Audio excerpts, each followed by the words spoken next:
साथियों नमस्कार, आप सभी का स्वागत है हमारे YouTube channel Maurya ITI exam hub में। साथियों, इस ईयर में आपने भी CITS के अंदर एडमिशन ले रखा है, तो आपको पता होनी चाहिए कि CITS का एग्ज़ाम डेट वो रिलीज़ हो चुका है।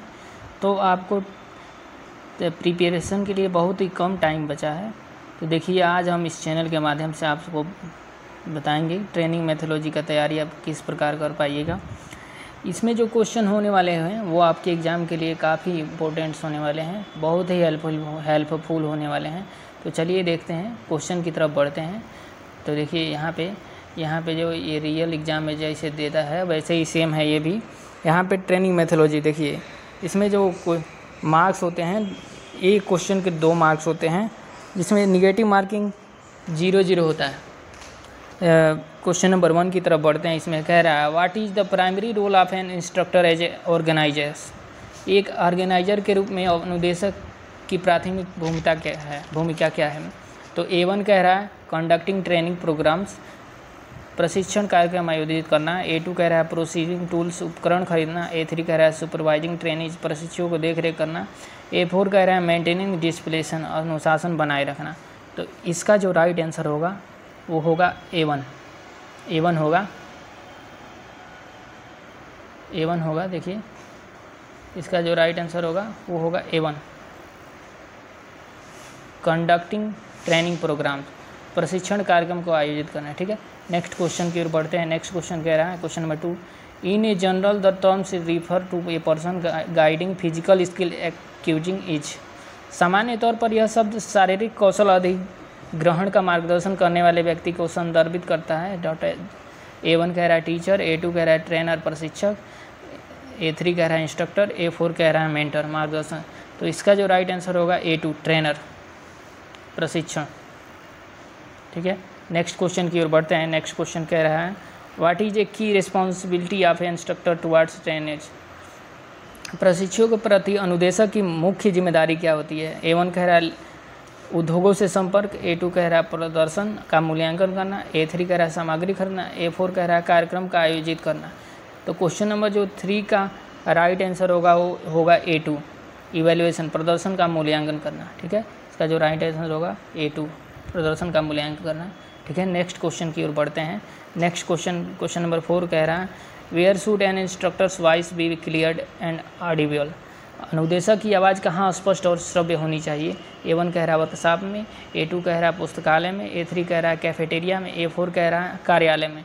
तो क्वेश्चन नंबर 4 का जो राइट आंसर होगा A1 होगा वर्कशॉप में। इसका जो राइट आंसर होगा A1 वर्कशॉप में आवाज़ जो है स्पष्ट और श्रव्य होनी चाहिए। ठीक है, नेक्स्ट क्वेश्चन की ओर बढ़ते हैं। नेक्स्ट क्वेश्चन नंबर 5 कह रहा है which types of personality mixes freely and speaks fluently.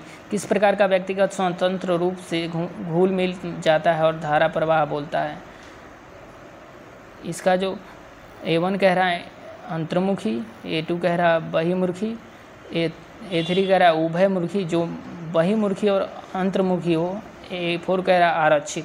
तो क्वेश्चन नंबर जो 5 है उसका राइट आंसर होगा A2 बहिर्मुखी एक्सट्रोवर्ट। ठीक है, नेक्स्ट क्वेश्चन की ओर बढ़ते हैं। क्वेश्चन नंबर 6 कह रहा है why is it important for a instructor to prepare training materials before a course. अनुदेशक के लिए पाठ्यक्रम से पहले प्रशिक्षण सामग्री तैयार करना क्यों महत्वपूर्ण हो जाता है। तो A1 कह रहा है टू रिड्यूस वर्कलोड, कार्यभार कम करना। A2 कह रहा है पाठ प्रभावशीलता बढ़ाना, A3 कह रहा है प्रशिक्षुओं को प्रभावित करना, A4 कह रहा है प्रशासनिक आवश्यकताओं को पूरा करना। तो इस क्वेश्चन नंबर 6 का राइट आंसर हो जाएगा A2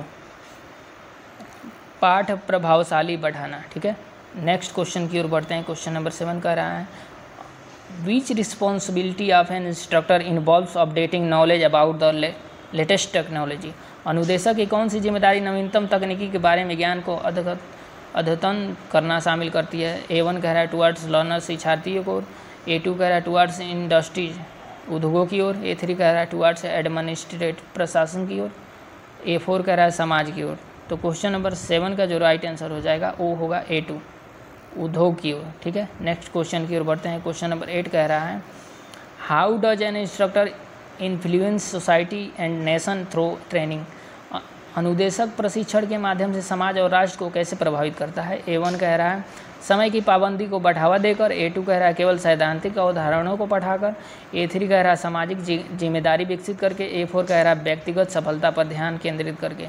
तो क्वेश्चन नंबर 8 का जो राइट आंसर होगा A3, सामाजिक जिम्मेदारी विकसित करके, ठीक है। इसका राइट आंसर हो जाएगा A3, ठीक है।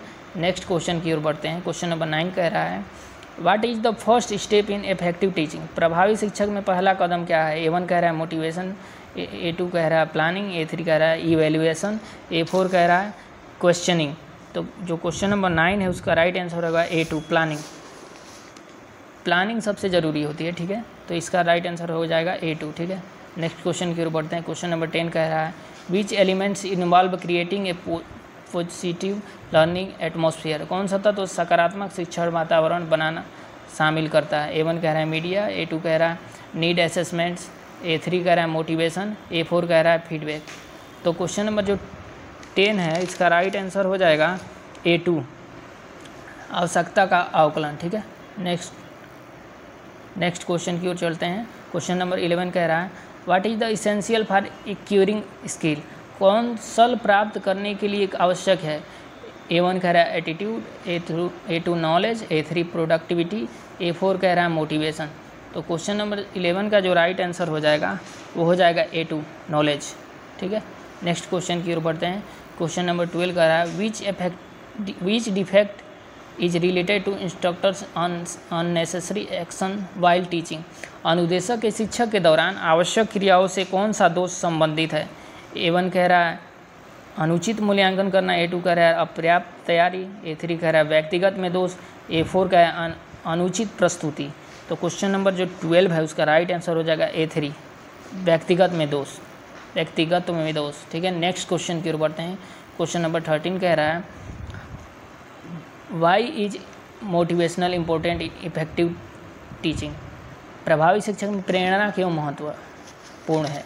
A1 कह रहा है यह सीखने की इच्छा पैदा करती है, A2 कह रहा है यह फीडबैक प्रदान करती है, यह मूल्यांकन में मदद करती है, यह तैयारी में सहायता करती है। तो क्वेश्चन नंबर 13 का जो राइट आंसर हो जाएगा A1 होगा, यह सीखने की इच्छा पैदा करती है। क्लास में मोटिवेशन ज़रूरी होता है, मोटिवेशन से स्टूडेंट्स इफेक्ट होते हैं, ठीक है। तो नेक्स्ट क्वेश्चन की ओर बढ़ते हैं। क्वेश्चन नंबर 14 कह रहा है which method is suitable for practical training? व्यवहारिक प्रशिक्षण के लिए कौन सी विधि उपयुक्त है? A1 कह रहा है लेक्चर मेथड व्याख्यान विधि, A2 कह रहा है डेमोन्स्ट्रेशन मेथड प्रदर्शन विधि, A3 कह रहा है लेसन प्लान मेथड पाठ योजना विधि, A4 कह रहा है डिस्कशन मेथड चर्चा विधि, ठीक है। तो इसका जो राइट आंसर हो जाएगा क्वेश्चन नंबर 14 का A2 प्रदर्शन विधि, ठीक है। नेक्स्ट क्वेश्चन की ओर बढ़ते हैं। क्वेश्चन नंबर 15 कह रहा है what is the psychology defined as? मनोविज्ञान को किस रूप में परिभाषित किया जा सकता है? A1 व्यवहार का अध्ययन, A2 पौधे का अध्ययन, A3 ग्रहों का अध्ययन, A4 मशीनों का अध्ययन। तो क्वेश्चन नंबर 15 का जो राइट आंसर हो जाएगा A1 व्यवहार का अध्ययन, ठीक है। नेक्स्ट क्वेश्चन की ओर बढ़ते हैं। क्वेश्चन नंबर 16 कह रहा है what is the main focus of educational psychology? शैक्षिक मनोविज्ञान का मुख्य फोकस क्या है? A1 कह रहा है वित्तीय व्यवहार,